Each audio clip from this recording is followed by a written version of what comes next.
Welcome to another episode of the No Ceilings Podcast. I'm Tyler Metcalf, joined, as always, by Tyler Rucker. Rucker, how we doing? I'm just living the dream. How about yourself, Metcalf? This feels very good to be back with you. It felt really nice to take a little bit of a breather, but now I'm ready to rock for this year, and I got to pace myself. Way too excited. How are you doing? I'm fantastic. Hanging in there, trying to find that balance between doing zero basketball work and doing too much basketball work. Um, our last week or so has been very different. Where you were out in the gym, working, grinding, networking, meeting people, shaking hands, kissing babies, watching the future NBA stars at Formula Zero, and we'll get into plenty of that. And I was drinking every day on a lake on vacation. So But also, you need to be pointing out that you've been just a madman in the lab with. If everyone hasn't checked out, Metcalf's been going nuts with the YouTube breakdowns with some of the rookies in summer league, and you're kicking ass. The people are loving it. Plenty of time for that. Yeah. But yeah, Two different lifestyles. I got you. Two different lifestyles. I'm officially a pontoon boat guy. I need more pontoons in my life. Few things better than just kind of putzing around on a lake on a beautiful day with a cold beer. I mean, it's glorious. Yeah, that sounds nice. Also shot the best round of golf ever with an 86. So that was big. I had a week last week. Look at you bum working. No, so like before this episode, we were just talking about life, and you just kept all of it. Like you're having you're a bit of a heater right now. Like, what are you having to complain about? You're just like going to a lake, shooting the best round of golf, other stuff we talked about. Come on, what are you complaining about? Well, all right, I'll balance it all out. Fun stuff. I get to buy a new dryer now, so that's exciting. No one cares about this. No, Let's move on. We're growing up. So like we talked about, you were at Damian Lillard's Formula Zero camp this last week, so we will get into recapping that. But we are very overdue on updating the stock game from last draft cycle. So, without further ado, the results are in, and Rucker, back-to-back winner. I run away with it again. Well, not run away. I beat you out by $500 in profit, 3,700 to about 3,200. Victory feels so good. It was magical to get that message today and then look down and be like, I was that close. So it was very, very close. We also had a fan in the No Ceilings Plus. Us. Shout out Dan. Dan, right? Yeah. Dan just like kicked the crap out of us. I looked at his numbers today. I was like, goodness, Dan, take it easy on us. He made almost 7,000 in profit, and I think 95% of it came off of his Reed Shepherd stock. So he saw the vision. He got it. And he's getting free merch out of it. So yeah, we said, shout out Dan. You're getting free merch. So we're going to do this again this year. If anyone wants to play with us, just let us know. We're going to probably fancy it up a little bit, get some funny stuff. Maybe some theme music. You never know. Never know what we're up to. But yeah, Metcalf, that was a fun exercise throughout the year. Especially in this draft where it was like, what in the world is going to happen?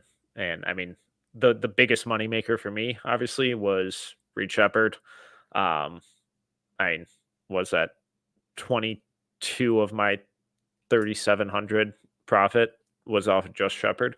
So that always helps. And then Stefan Castle too, with another about 800 for me. So those two guys alone were the vast majority of where I kind of found my profit. Yeah, I mean, Reed's going to be fantastic. If you haven't seen it, for everyone listening, I think his stock would have gone way up if he had the mustache that he's sporting right now. Looks fantastic. Looks like a 1980s, crime fighter in like Miami. It's pretty great. Someone on the internet said like an insurance salesman. Take your pick. It looks tremendous. Guy's throwing dimes with a mustache. What was my guy? Who was my highest? Rob Dillingham early, but you kind of sold out early-ish on him. You didn't really have any standouts, just kind of solid across the board for the most part. A couple guys that we didn't get a chance to necessarily sell off based on when the last rankings came out. Yeah. We both kind of got bit by that a little bit. Nikola Topic, that blasted knee injury, really tanked stuff for me. Tyler Smith falling, and Jacoby Walter. I sure sold out sooner. I knew I I was know. holding too long, but I know. It happens. alas, it happens. We learn and we move on. It's okay. So Big year coming up. It's gonna be fun to do this with this class. It's dangerous for this. This is gonna be a really dangerous game for this class oh yeah. because I'm trying to even attempt to put a board together right now, and I've got way too many names that are around the first round, like way too many. I'm like, how am I gonna get this to a top 30? So, I think I'm top 10, but I keep moving people into the top 10. So it's just getting vicious. It always does, Well, especially this time of the year. congratulations Well, to you know, you. We need to. We can name a bet for next year. Well, And- we just did a round in summer league round last in year, summer league, but so we're doubling down. yes. Okay. Oh, doubling up. Okay. Double or nothing. Okay. And we'll I like video that. the round, Heighten the or stakes. we'll video it, take pictures for photographic evidence in Vegas next year, live summer league. We'll have fun next year. Yeah, That'll be a good one. So yeah, just needed to clean that up. Awesome exercise as always. The chaos with that draft cycle was a lot of fun, and we will be sure to do it next year. And for No Ceilings Plus subscribers, if you want to hop in next year, winner gets free merch. So costs you nothing, but you get something free out of it if you win. And we had a good time doing it with everyone. So let's move on to your Formula Zero recap. But just to make sure we can kind of fly through all of this unimpeded, let's take our first break.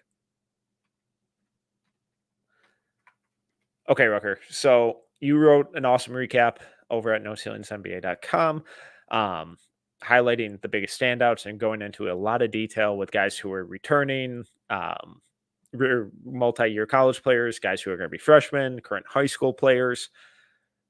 Let's just set the scene. We're going to kind of just focus on 3 of the biggest names that I selfishly wanted to talk about, but you wrote about a ton more, but kind of just set the scene of what these guys were doing there.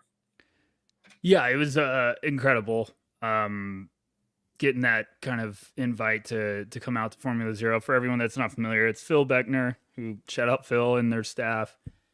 One of the great NBA trainers in the NBA, and him and Dame have kind of partnered together to put this together, and it's becoming one of the best camps, I think, in basketball for looking at upcoming talent across the country, and high school guys that are getting ready to play their junior, senior seasons and be the next names in line. So it's a really cool event. You get to kind of see the best of both worlds when it comes to college talent and high school. And there's it's not just college freshmen, it's also some sophomores, some juniors.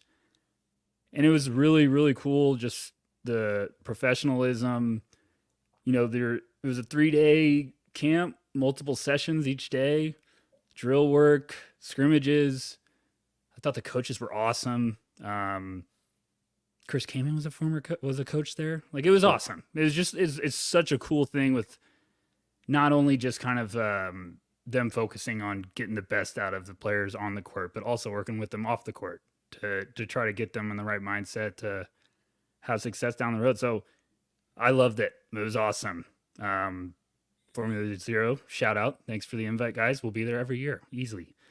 And I thought there was so much damn talent. I talked about this in my piece, but me and you always say, Metcalf, when summer league's over, like, don't talk to us about basketball. It's just so hard to fill the gas tank up. And I always look for any reason to be like, okay, I'm ready now for next year. And Formula Zero was it. It took me about 10 minutes and I was like, oh, I'm back. Here we go. And it's just so awesome to scout live. And gosh, this class is going to be fun, boys. Boys and girls, it is going to be worth the hype. So very excited to talk about this one. And one of the guys who's been making this class so hard not to talk about for the last at least 4 months, if not, full year, is VJ Edgecombe, who was a standout all year, and as a high schooler was a standout at Nike Hoop Summit, was a standout in the Olympic qualifying games, despite being a teenager, playing with guys like DeAndre Ayton, Eric Gordon, Buddy Hield for the Bahamas, and they just missed. But I thought he was, for long stretches, the best player on the floor in those games. And now it sounds like he was yet again one of the biggest standouts at Formula Zero. So, talk to me about what really stood out with Edgecombe this week during practice, during the scrimmages, and why Baylor fans should be so excited about this young man. So you also wrote about him for No Ceilings.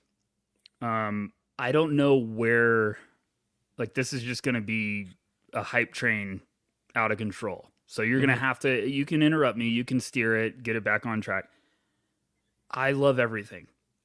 I'm not, and I need to preface this, like, I'm a very big believer with scouting. Like, don't get too high, don't get too low. It is incredibly early right now.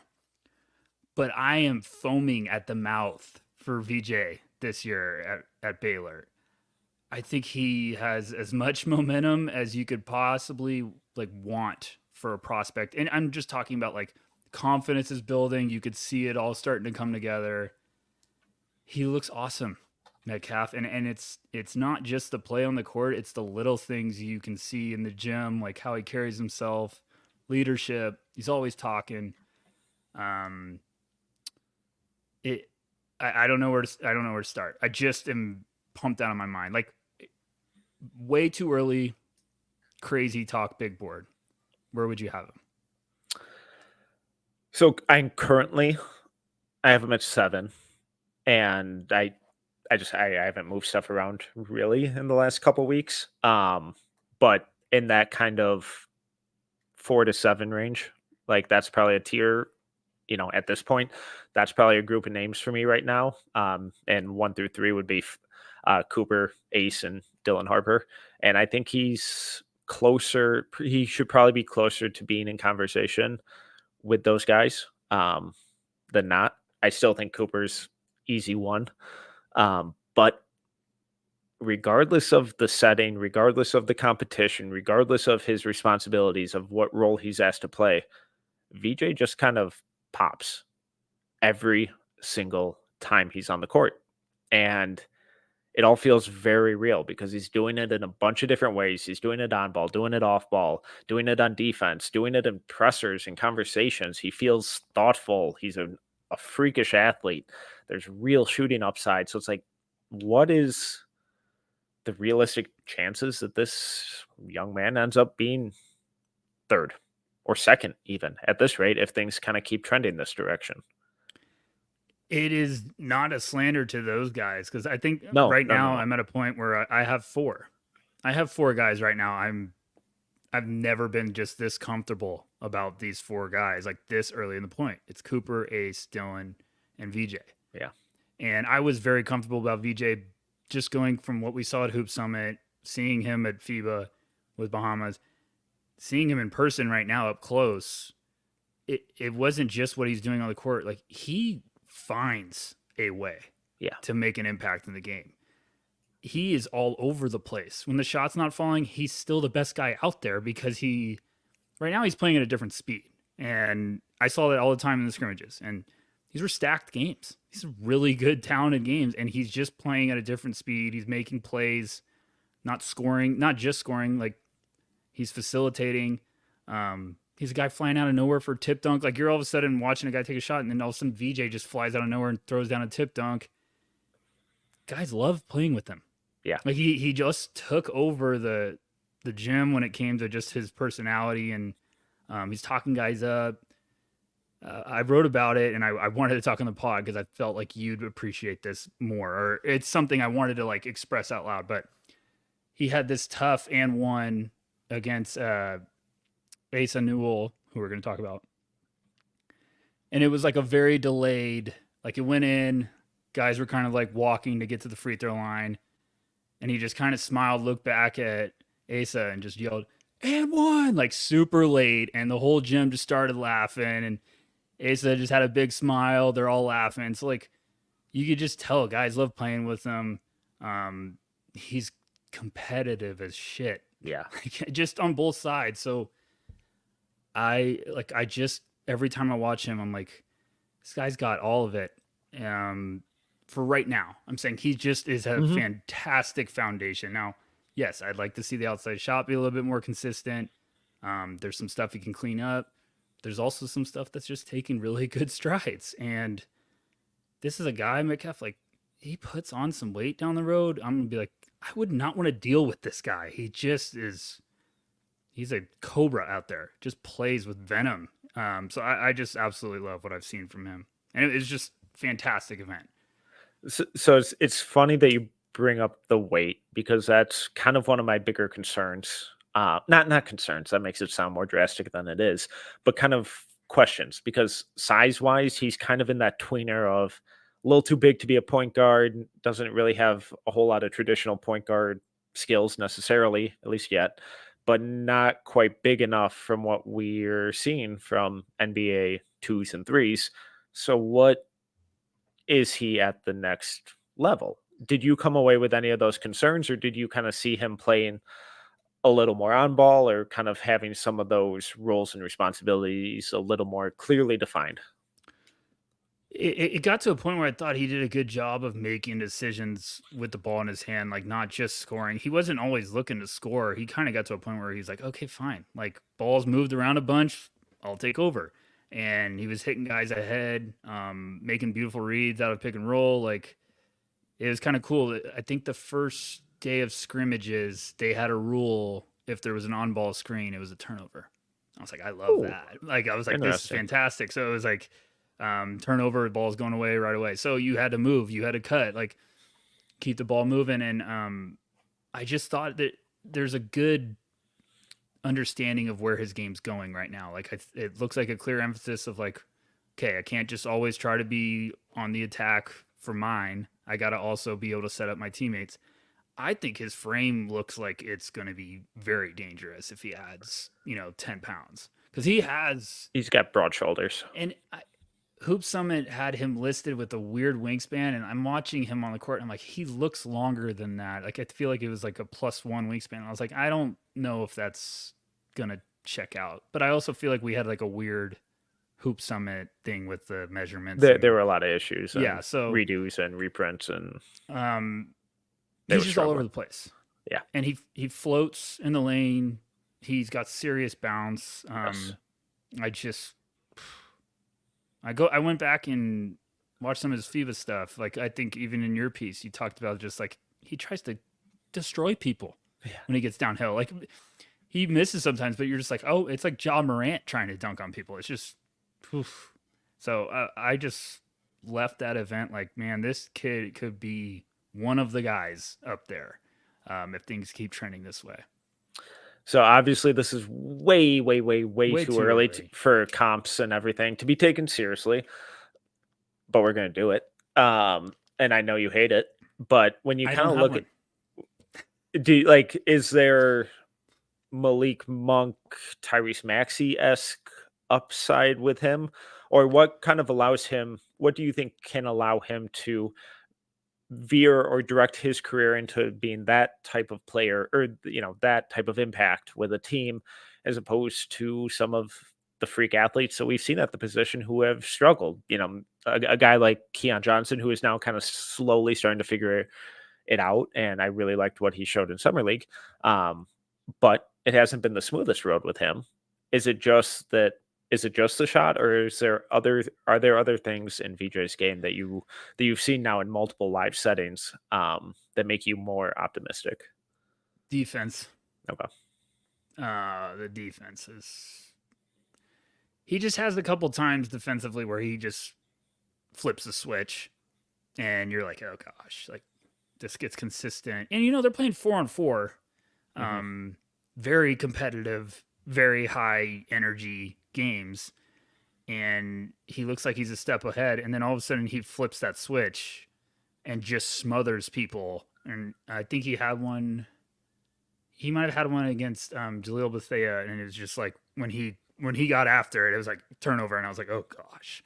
So I think the defense, I don't. It's not Arizona's sophomore Ben Matherin, but it might be before Matherin's body filled out, just kind of that playing style. And Matherin really took that jump when it's shot. But I just think VJ has more of the two-way hustle. Like I'm not. This isn't slander to Matherin, but VJ is just the motor's cooking. Like he's going to find a way to make an impact defensively, cutting off the ball. He's always moving. I know you talked about that in your piece. Like he's just really good with staying active, and I think that just stands out on the court. Like the dude just he's kind of a chess player right now. He understands like where to find the lapses, or where people might be falling asleep. And you saw that with FIBA too. He's great about crashing the offensive glass, tip dunks, just a lot of stuff that checks the boxes. I also think the intangibles are out of this world. I think Bill Beckner the last day said, and people might roll their eyes, but this is important when you're at these events. VJ was the one guy every day stayed to clean up the gym when everyone had left. Like made sure he cleaned up the gym and everything. Just didn't say anything. Just did it by himself. Like everything I've heard, everything I saw, everything I heard on the court, like kid just checks boxes quickly.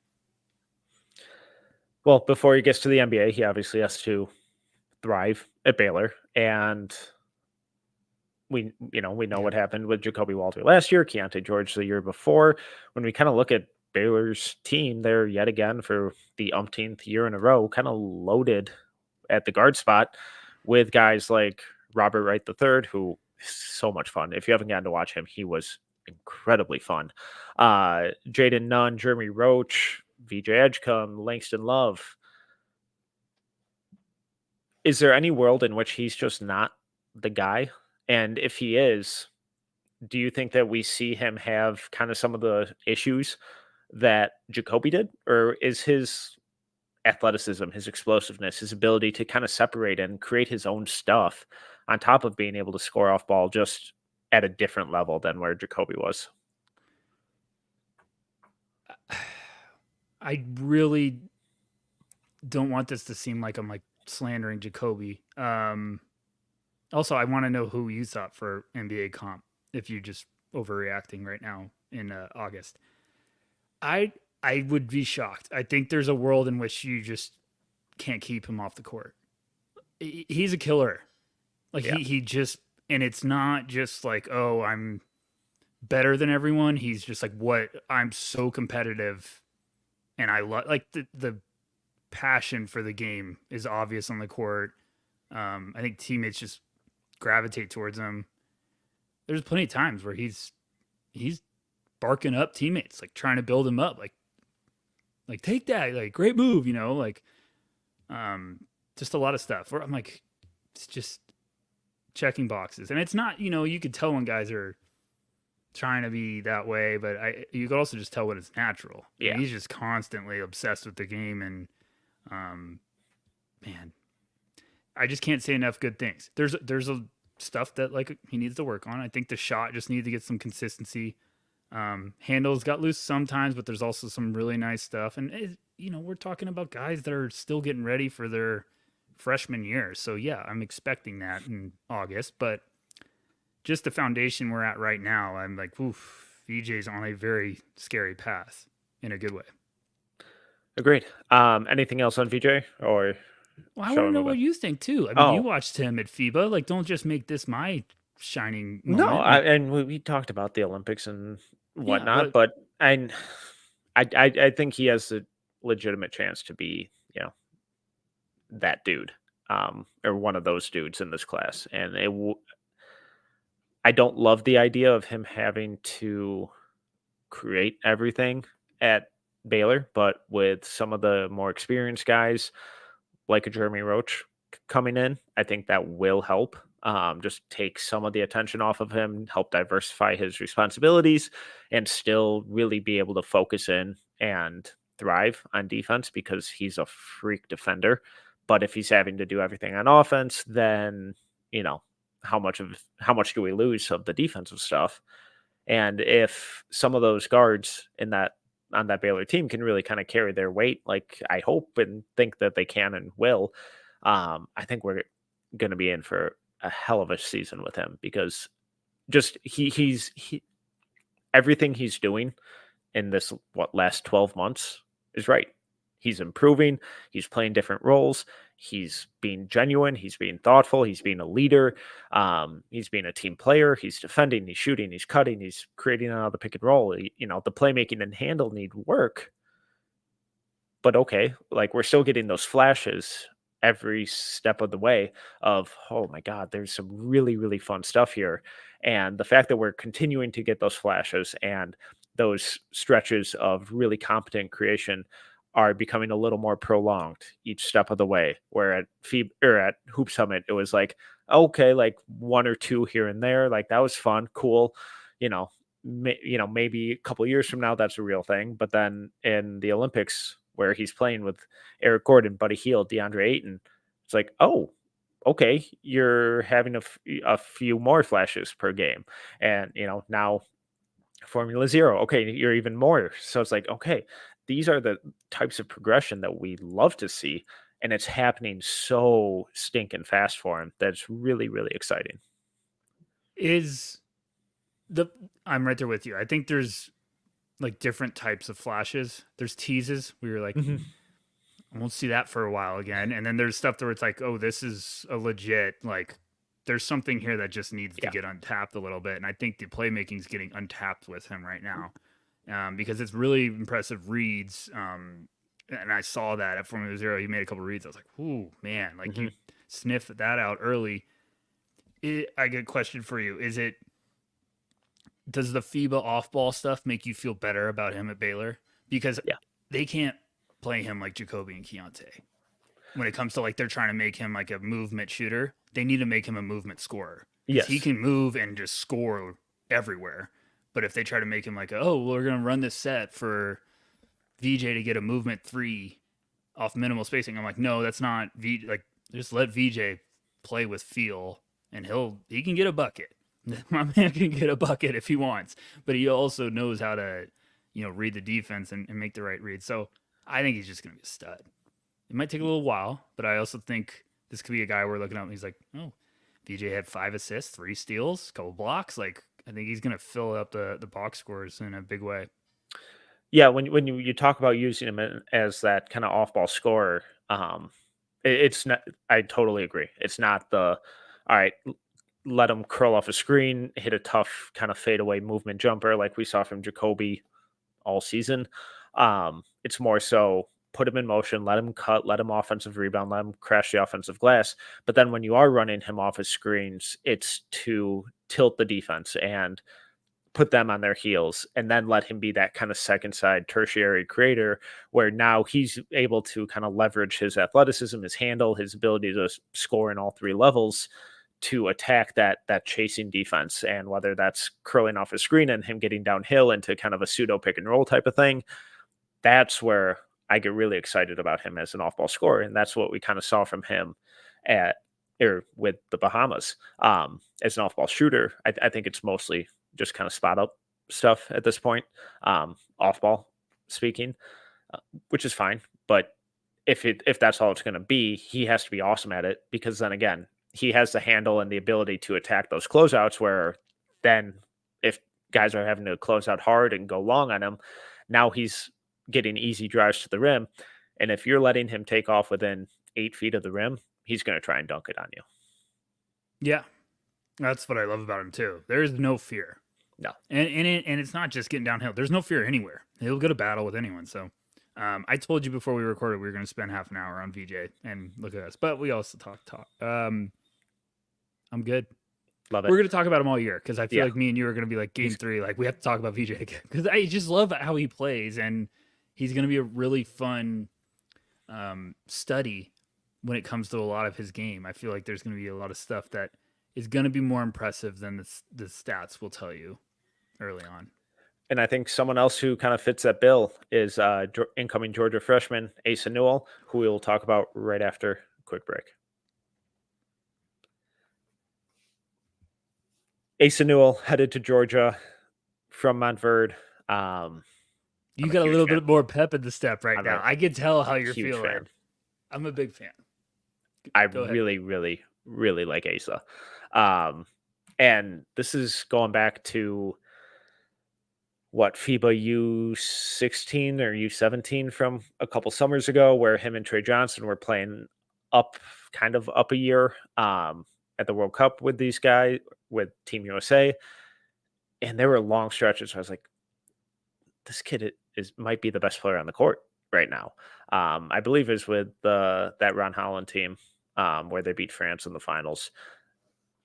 I think I have my years right. But regardless, it was like, man, this kid, there's some serious, serious upside with him. And I thought he was really good at Montverde. And, I'm diving through their tape right now, working on some Cooper Flag and Liam McNeely stuff, and An now animal. Asa Newell stuff. He was okay at Hoop Summit up until the game where he just played out of his mind. How did he look? Am I crazy for being this intrigued and excited about him? No, I was intrigued and excited driving to the gym for the first time. I left every day more intrigued, more excited. And it feel like the first day I was kind of like, okay, I need a little bit more, but I'm intrigued. And then he had a couple like flashes where I was like, oh, all right, big fella, like I'm in. And then the flashes kept coming more, and I was just like, oh, man, I just like this guy a lot. It's funny you just brought up all those FIBA games because I just was like flashing, the movies where they just like the flashback comes and it's like hitting someone in the head. I just was like, oh gosh, I remember all of that stuff now that Metcalf's talking about. I liked him at Hoop Summit. In the practice, I was like, man, this kid plays good. He looks smooth. Like there's something here. And then I was very excited to see him here. I've been watching the Montverde stuff too. I just feel there's serious fun potential here, and seeing him in person just kind of confirmed that. I'd like I hate saying this about every high schooler. I'd like him to add a little bit of weight because obviously, but you know what it is? Metcalf is just very skilled. The shot is consistent. I think he's going to be able to shoot it from deep. Like I really do. It's consistent. Yeah. It's smooth for a big. He knows when to take it. He doesn't force it. Like he's not Green Light City, but he knows, okay, I can shoot this if you're going to give me all this space. Pick and pop guy. He'd have a couple impressive offensive sequences, then just have like a holy crap volleyball spike. Just good timing, like as a rim protector.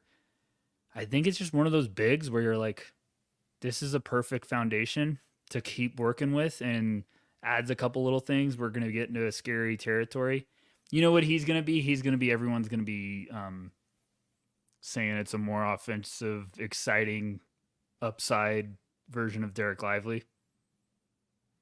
Ooh.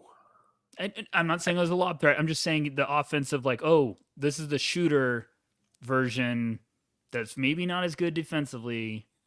I'm saying if everything goes right, now everyone calm down. Because when Lively had this fantastic rookie year, every scout and team in the draft was like, teams want to find Lively now. And it's like, yes, it's a copycat league. So Asa there's a lot of ways in which this could be very fun, quick, and he could be a darling in the NBA world, I believe. Gosh, I'm really going to pay for that Derek Lively shout out in August. But you know what I'm trying to say? Like, yeah, I'm not saying he's Lively. And now everyone needs to remember first half of Duke Lively, I was pulling my hair out. The end of the season, Lively was fantastic. But I'm just saying there's a 6'10" floor spacing with a consistent shot blocker. Not as good of a shot blocker, but he's on that path. Yes, I that's really interesting because I haven't really been looking at him as a center in an NBA context at all. I think he's just a hooper. I think he's more of a four. And obviously he's going to have to shoot it for that to be the case, but I buy the shot. I think it looks good for the most part. Obviously there are always some small tweaks here and there. And the numbers weren't always incredibly consistent, but I think it looks good. I think it looks really workable from a, flare out to the corner, catch and shoot, trail threes and transition, pick and pop type stuff. I think it's fine. It looked good. It was very consistent. And like I watched him shoot around. It's consistent. It's smooth. It just needs reps. Yeah, His body needs to fill out a little bit more. He just right. needs that upper body. It just needs reps. It's gonna be fine. Yeah, so like that's how I've been viewing him as kind of that stretch four with freakish defensive upside. I think his defense is incredible as a weak side shot blocker, but also the way he moves his feet and gets down in his stance on ball. Guys his size don't move like that. And I worry that like if you're like, all right, let's we're gonna make him our center full-time NBA, he's gonna have to add a fuck ton of weight to No, do that. yes, I agree. And I worry about, okay, how much of that lateral movement and perimeter defense and kind of defensive versatility gets taken away if he has to go down that route. Whereas I think just making the shot a little better, adding, the normal 20 to 30 pounds over the first 6 years of his career or whatever, um, like most NBA bigs just naturally develop into. Um, I think that is a lot more feasible and still gives him a lot more upside than making him a full-time five. Okay, let me backtrack. I have to full disclaim. I chugged like 3 espressos before we hit record because I was so excited to be doing a basketball pod with you again. Is Al Horford a better idea? That's Small really interesting. small ball five.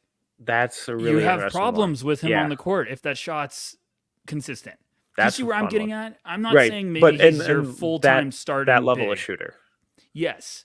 So if he's Al Horford that's fun.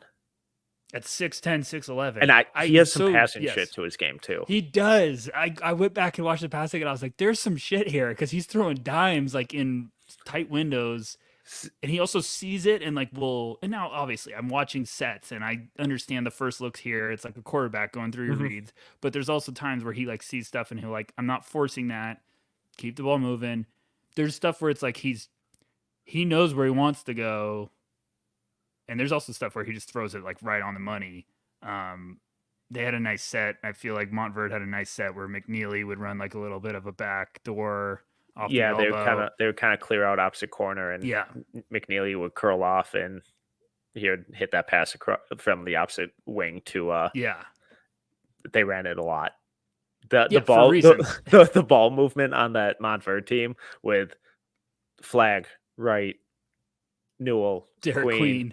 McNeely, they were fun this year. I don't know if you've watched it or not, but I highly, highly, highly recommend going back and watching the January 27th game against Prolific Prep against AJ and Stokes. That's That was a literally fun on one. my list for watching That was a tonight. very So fun one. I'm excited to watch it. No, Um, there's just a lot of stuff, man. There's a lot of stuff with his game, and I it's tough with a lot of these guys. I'm watching film, trying to get a feel for, and you're trying to be like, who's the guy that could make noise, not only like in the evaluating, but like who are NBA guys gonna love? And I just mhm. watch him, and I'm like, teams might fall in love with this kid just because of the skill set he has, and it's a potential pick and pop dream with defense. And you talked about it earlier, man, but like his footwork, he has a really good ability to close that window when he's trailing on like a smaller guard. His window to get you like on that Mhm. block, his timing's really good, but he closes that window so fast when he's like kind of got you on his hip and he's like, go up for that layup. Like, I'll let you think you have it. And then he just closes so fast at the last second. So a lot of good stuff. Go ahead. No, I think this Georgia team has the potential to be a lot of fun. Because I like when you just kind of scroll through their roster, and you have guys like Silas Damari Jr., who there's some really interesting flashes of last year as a freshman. Blue Kane, he'll shoot it. And then I forgot that they have Samto Ciro coming in too. And when you compare, if you compare Newell with a guy like that, and not force him to be that full-time five, where you can play him at five and provide different looks, but then also kind of provide or throw in Cyril alongside him, that's where I think we're going to get a much better kind of preview of what he could look like more in an NBA context than if he went somewhere else per se, and he was kind of forced to be that lone center. I agree. I mean, he's the one name I'm just so excited. Like there's a lot of guys that like, yes, I'm excited to watch this year, but like Asa, I'm really pumped to see Yeah, how it progresses, how it comes together. Cause I just think if he can kind of show some stuff early, like he's gonna heat up quick. Cause there's just a lot of really good stuff to watch. And I don't think he's gonna be a 15 and 12 and dominating right away, but I think there's gonna be some stuff where he's gonna just be teams love some guys when they're like, "Oh, I just love how he plays. He looks like it's going to be really something." And I think it's don't fascinate with the stats with him, but I wouldn't be shocked if he's also just a beast and putting up big numbers. I like him a lot. completely agree. Someone else we both like a lot, Ian Jackson, who, similar to Edgecombe, has really impressed kind of every step of the way over this last year or so. And my first exposure to him was at one of the FIBA tournaments. I think it was last summer. It was either last summer or the summer before. And he kind of looked like, it's like, all right, freak athlete. This dude plays at 1,000,000 miles an hour, but he is always out of control, doesn't really shoot it. Like, what's real here? And from what I've seen between his high school stuff, um, Hoop Summit stuff kind of coming out of training camp, this dude has totally reshaped his game. Did you see something similar at Formula Zero this week? Yeah, I think Captain Jack, his nickname, he looks like he's on that right path of understanding. Not he's now playing with pace. He's playing with a little bit of change of gears. He has that sixth gear where he can quickly get going if he wants. I think he's trending in the right direction. It's just going to be really interesting with that North Carolina team this year. Got a lot of weapons. I know you wrote about Drake Powell. They've got Elliot Cadeau. Is RJ back? RJ Davis? Yep. Yep. Got a lot of guys. Yeah, a lot of talent. But Ian, I think the first day he didn't play, which I was like, oh gosh. I was trying to find out nonstop. I was like, is he hurt? Like, what happened? And then I think he just had a previous event, so like they're just probably giving him some rest. And second day, I was just like, all right, let's see what Ian can do. Shot looked a lot better in person. Just seeing him shoot around. When he has time, like catch and shoot wise, I think it's a little smooth. I thought off the dribble, like the mechanics could get a little like different. Like he has a little bit of like a hitch on like kind of the fall through, like the gather to the fall through. I think that'll get ironed out. But he makes some like the speed's fantastic, but now he's understanding when to use that speed, and also he just is making some really nice plays and some reads. Another competitor, just like VJ, like he really competed. I think they were on the same team, Oh, and I love that. I kept waiting. And usually the teams would be like a couple college guys, a couple high school guys. So it was like you get a nice little mix.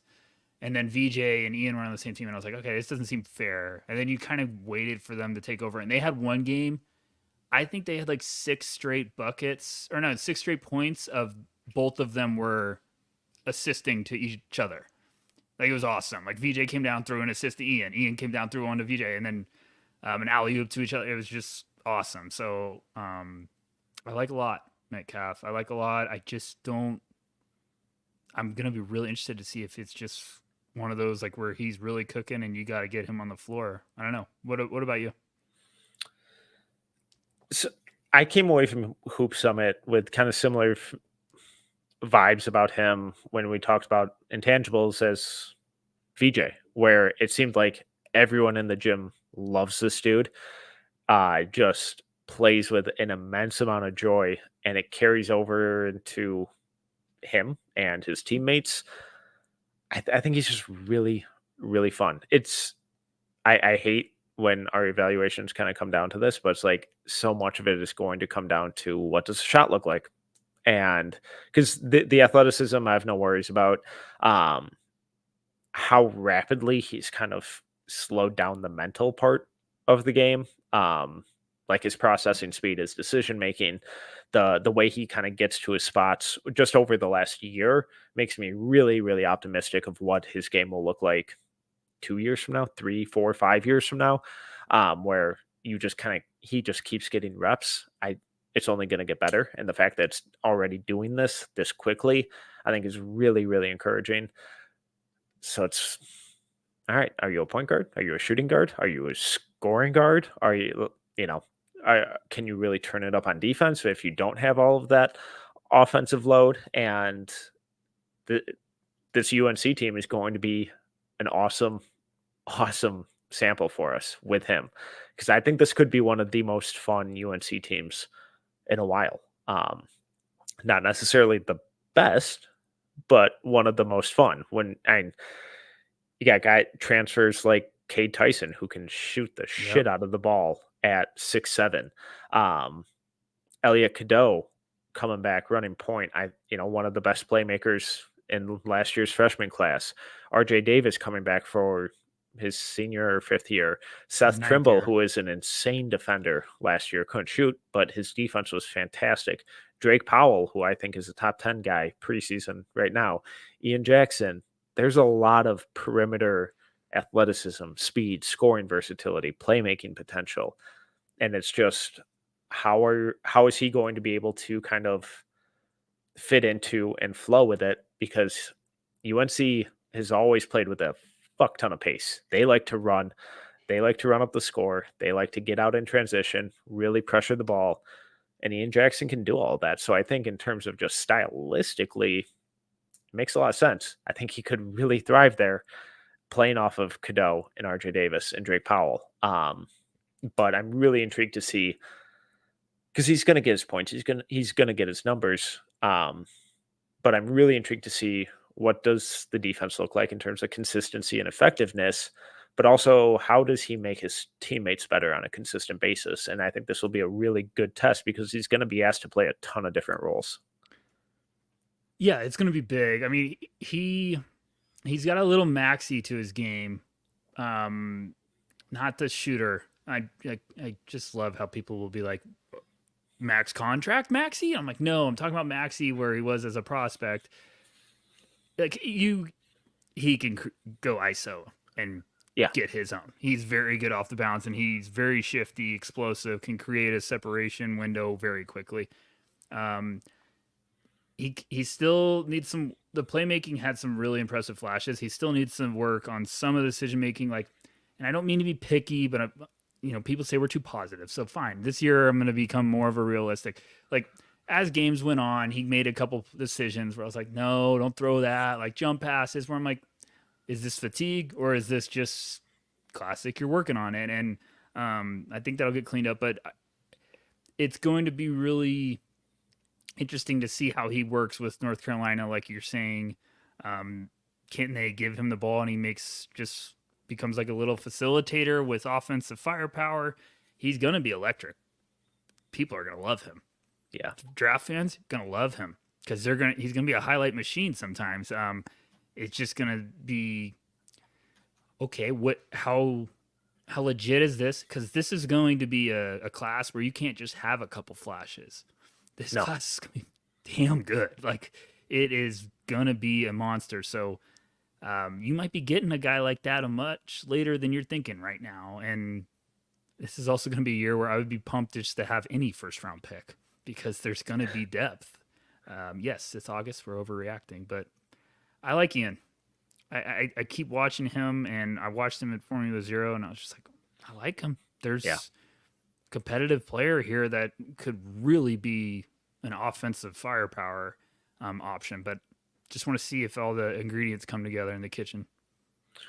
Yeah, and I'm really excited to see them hopefully do that.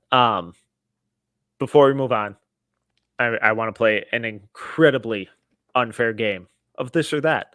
Looking at Ian Jackson and some of the other perimeter, guard wing type players in this draft. So, Mr. Rucker, Ian Jackson or Dylan Harper? Dylan. Jackson or Hugo? Hugo. Ooh. Everyone come at me. I don't care. I love Hugo. That one's actually getting a little No, I'll say Hugo. Ian Jackson or Trey Johnson? Trey. Ian Jackson or Nolan Traore? Nolan. What are your answers with this? I don't like when you just single me out. Like, but this is a partnership. This is a team. Like, what are your answers? Ian there? Jackson? No, I Ian or Hugo? No, I would have all the same. Okay, right now. okay. Ian or VJ? VJ. Ian or Drake Powell? I can't comment. I haven't Okay. watched Drake enough to accurately comment. Ian or Liam McNeely? Very different players, but I'll say Liam, but I have the same thing. I need to watch more Liam. I'm going through my list right now. Ian or KJ Lewis? How dare you? Ian. Ian. I love KJ. I absolutely love KJ. I'm foaming at the mouth for his sophomore year. So I'll say Ian right now. Okay.